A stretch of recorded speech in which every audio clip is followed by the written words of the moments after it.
அன்பு தாய்மார்களே, அருமை சகோதரிகளே,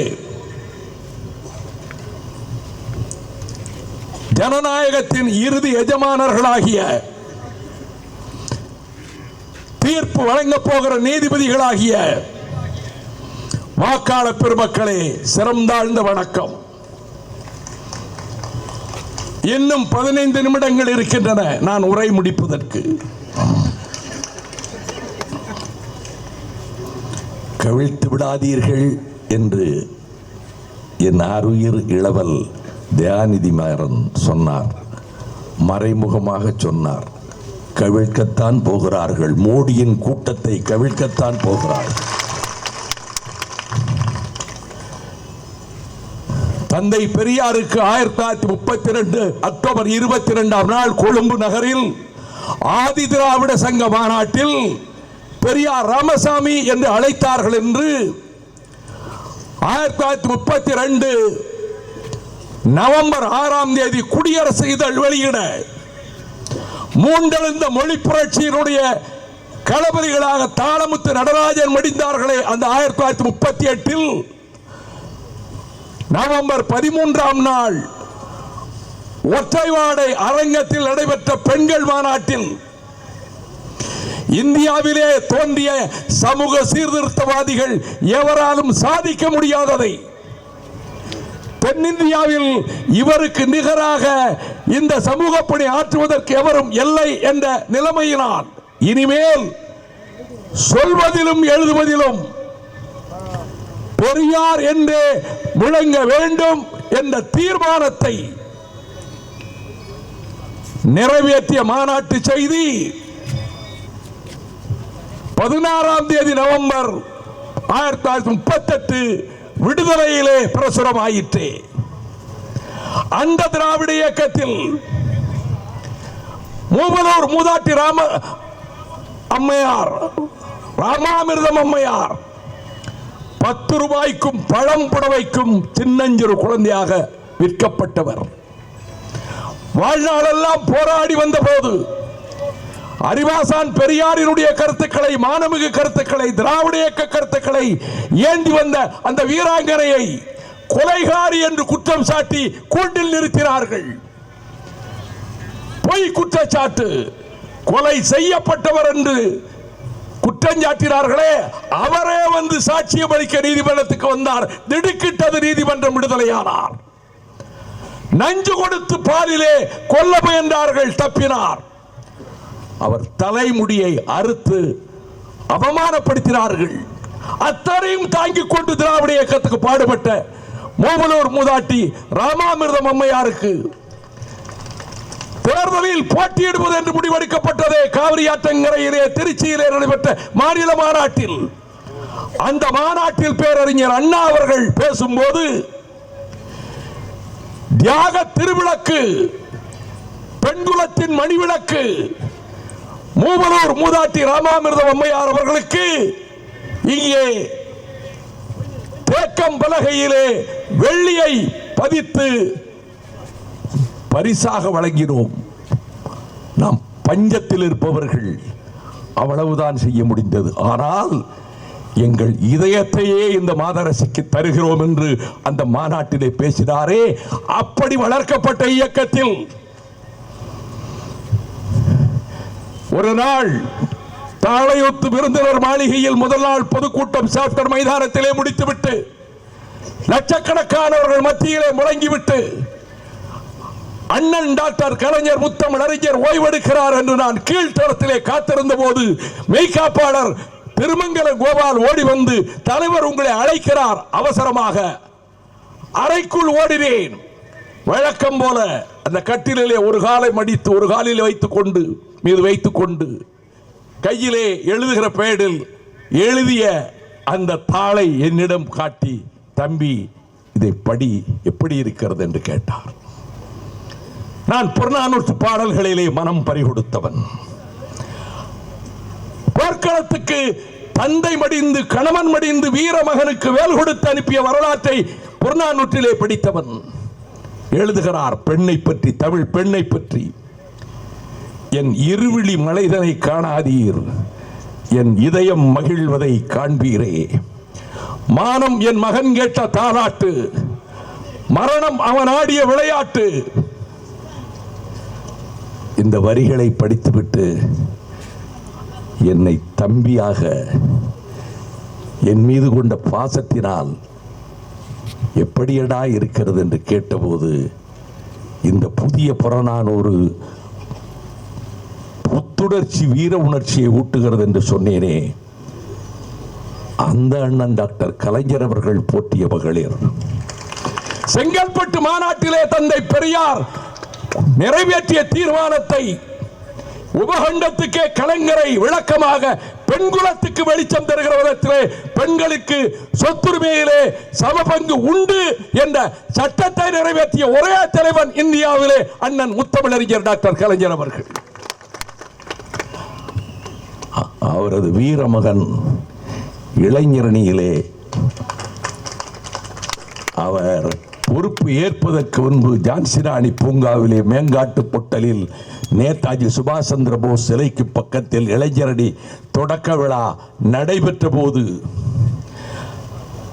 give me your blood, I will get you freedom, ரத்தத்தை தாருங்கள், விடுதலையை பெற்று தருகிறேன் என்று நேதாஜியினுடைய சிலைக்கருகிலே இருந்து நான் உரையாற்ற எழுந்த போது சொன்னேன்.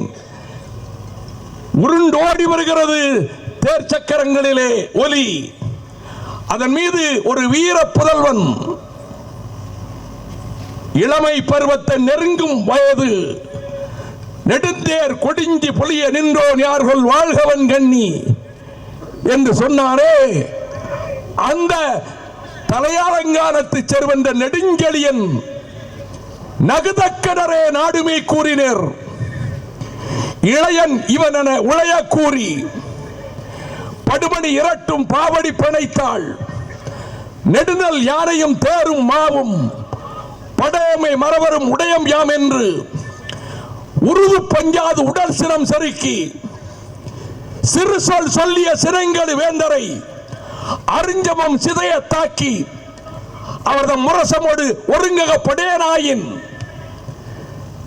என் நிழல் வாழுணர் செந்நிழல் காணாது கொடியன் எம் இறையன குடிபலி தூற்றும் கோலேனாகுக என்றாரே. அந்த நெடுஞ்செழியனை போல இளைஞர் கூட்டமே, திராவிட முன்னேற்ற கழகத்தின் இளஞ்சிங்க இளைஞர்களே திரண்டு வாருங்கள்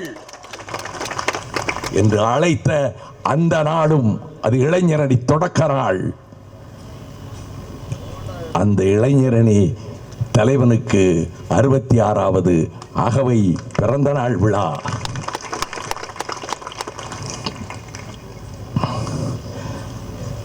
நாட்டிலே ஏற்பட்டிருக்கக்கூடிய இந்த கொடிய நிலைமைகளுக்கு பற்றி சொன்னார்கள். தில்லையாடி வள்ளியம்மையை பற்றி குறிப்பிட்டார்கள். அந்த வள்ளியம்மைக்கு நினைவு மண்டபம் எழுப்பி விழா எடுத்தவர் டாக்டர் கலைஞர். வள்ளியம்மை தியாகத்தை நினைத்து அந்த மண்ணுக்கு வந்து சென்றவர் காந்தியடிகள். எனக்கு ஏதோ ஒரு பந்தம் பூர்வ ஜென்மத்தில் தமிழர்களோடு ஏற்பட்டிருக்கிறது. என்னோடு இந்த போராட்ட களத்திற்கு வருகிறவர்கள், அவர் சொல்லுகிறார், எல்லோரும் பெண்கள், தமிழ் பெண்கள், ஒரே ஒரு பெண்ணை தவிர அவர்களின் தியாகத்துக்கு நிகர் எதுவுமே கிடையாது. உயிர் ஊசலாடி கொண்டிருந்த நேரத்திலும் வள்ளியம்மையை பார்த்துவிட்டு வருந்துகிறாய், இல்லை மீண்டும் அழைத்தால் நான் ஜெயிலுக்கு போவேன் என்று சொன்னார். அந்த உத்தமர் காந்தியடிகளை கொடியவன் கோட்சே சுட்டு படுகொலை செய்த போது இந்து முஸ்லிம் ஒற்றுமைக்காக இங்கே ரத்த கலரை ஏற்பட்டுவிடக் கூடாது என்பதற்காக நவகாடியிலே நாடு சுதந்திரம் கொண்டாடுகிற போது நடந்து கொண்டிருந்த அந்த மாமனிதரை, உலகம் போற்று உத்தமரை என் அறையிலே வைத்திருக்கிற புகைப்படம் காந்தியடிகளின் புகைப்படம் என்று நெல்சன் மண்டேலா சொன்னாரே, மார்ட்டின் லூதர் கிங் ஜூனியர் சொன்னாரே, பராக் ஒபாமா சொன்னாரே, நான் போற்றும் மாமனிதர் என்று டால்ஸ்டாய் சொன்னாரே, அந்த உத்தமர் காந்தியடிகள் மறைந்த போது அறிவாசான் பெரியார் இந்த நாட்டுக்கு காந்தி தேசம் என்று பெயர் வைக்க சொன்னாரே. நெருப்பு யமுனை கரையிலே அல்ல தம்பிகளே, மக்கள் உள்ளத்திலே என்றாரே அண்ணா.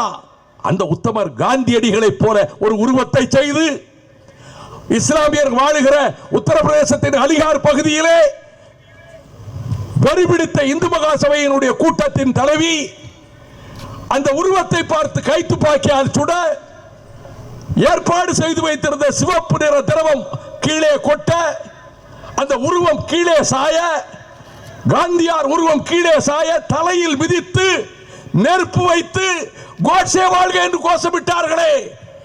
கொடியோர் கூட்டம் நாட்டின் பிரதமர் நரேந்திர மோடியை கேட்கிறேன். அவர் குஜராத் மாநிலத்துக்கு சொந்தம் என்று கருதவில்லை. இந்த புவனம் கொண்டாடுகிற ஒரு தலைவனை ஒரு கண்டன குரல் எழுப்பியது உண்டா?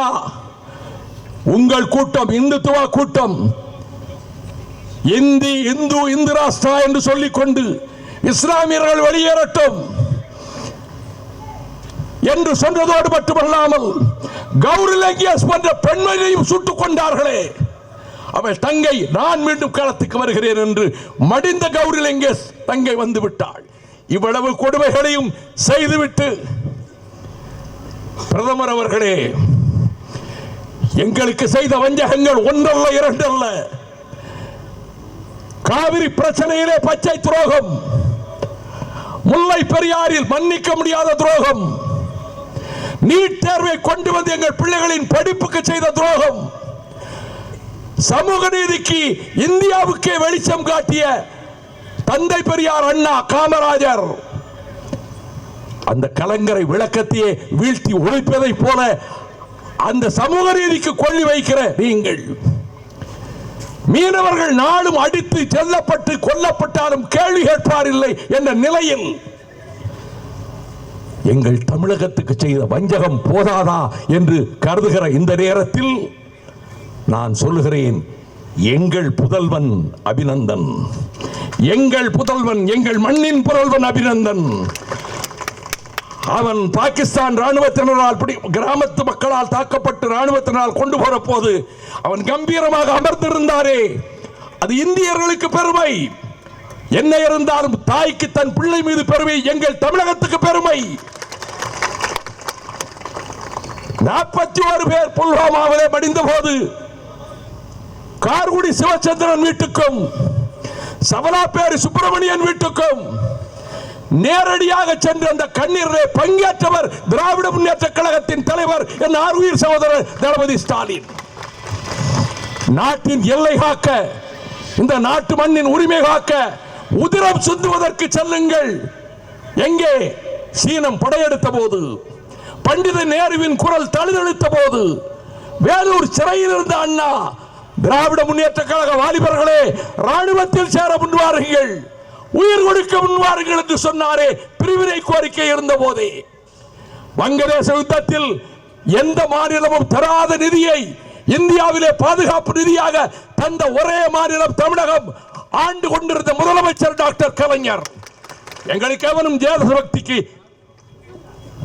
குத்தகை எடுத்துக்கொண்டு அறிவுரை சொல்ல வேண்டாம். இந்த நாட்டின் 120 கோடி மக்களின் உயிரையும் காப்பாற்றுகின்ற விதத்தில் எல்லையிலே பனிமலையிலே தங்கள் உயிரை பொருட்படுத்தாது, மனைவி மக்கள் குடும்பத்தை பற்றி கருதாது போராடுகிற ராணுவ வீரர்களை நெஞ்சில் வைத்து பூஜிக்கிறோம். ஆனால் இரத்த களரிகளை ஏற்படுத்தி அதன் மூலமாக சர்வாதிகாரிகள் யாரும் அதிகாரத்தை கைவிட முன்வர மாட்டார்கள். பாசிஸ்டுகள். தலைவர் தளபதி ஸ்டாலின் உங்களை பாசிஸ்ட் என்றார். பாசிஸ்டுகள் அதிகாரத்தை இழக்க விரும்ப மாட்டார்கள். பஞ்சமா பாதகம் செய்தாவது அதிகாரத்தை தக்க வைத்துக் கொள்ள முனைவார்கள். அப்படிப்பட்ட ஒரு நிலையில் நீங்கள் நாட்டுக்கு வருகிற ஆபத்தை தடுக்க அபிநந்தன் உயிர் கொடுக்க போகிறான். நீங்கள் நாட்டின் விமானப்படைக்கு வாங்குகிற அந்த விமானங்களை வாங்குவதில் அணுவளவும் அனுபவம் இல்லாத, கோடி கோடியாக உங்களுக்கு கொட்டி கொடுப்பதை தவிர எதுவும் தெரியாத அம்பானி குடும்பத்துக்கு, அனில் அம்பானிக்கு ரஃபேல் போர் விமான ஒப்பந்தத்தில் எப்படி பங்கெடுக்க செய்தீர்கள்? இந்திய அரசுக்கு சொந்தமான ஏரோநாட்டிக்கல் நிறுவனம் இருக்கிறது. இந்த கேள்வி எழுப்பப்பட்டது இந்திய ஏட்டிலே. நண்பர் என் ராம் எழுப்பினார். ரகசியங்கள் வெளிவந்து விட்டது, திருடி விட்டார்கள் என்று புலம்பினார் உங்கள் அட்டர்னி ஜெனரல். திரும்பவும் சொல்லுகிறார், திருடவில்லை, நகல் போயிருக்கிறது என்கிறார். நான் குற்றம் சாட்டுகிறேன். இந்த நாட்டின் பாதுகாப்பை, இந்த நாட்டினுடைய பாதுகாப்பை ஏலம் போடுகிற வேலையிலே ஈடுபட்ட துரோக செயலில் பங்கேற்றவர் நாட்டின் பிரதமர் நரேந்திர மோடி என்று you are the accused. நான் குற்றம் சாட்டுகிறேன். I accuse you. ஆகவே எதையும் ஏற்படுத்தி நீங்கள் கோடிகளை விதைத்து பார்க்கலாம், கோடி கோடியாக பணத்தை கொட்டலாம். மத்தியிலும் உங்கள் அதிகாரம், மாநிலத்திலும் உங்கள் அதிகாரம். 108 கொண்டு போகலாம், போலீஸ் வேனிலும் பணத்தை கொண்டு போகலாம். எத்தனை கோடி கொட்டி குதித்தாலும் சரி, 40 தொகுதிகளிலும் திராவிட முன்னேற்ற கழகத்தின் தலைமையிலான அணியை ஜெயிக்க வைப்போம். ஒரு செய்வீர்களா? செய்வீர்களா? செய்வீர்களா? 21 தொகுதிகளிலும் உதயசூரியன் வெற்றிக்கு உழைப்போம், பாடுபடுவோம், ஜெயிப்போம். மத்தியில் ஆட்சி அமைப்போம். மாநில கட்சிகளும் காங்கிரசும் சேர்ந்து. வணக்கம், நன்றி.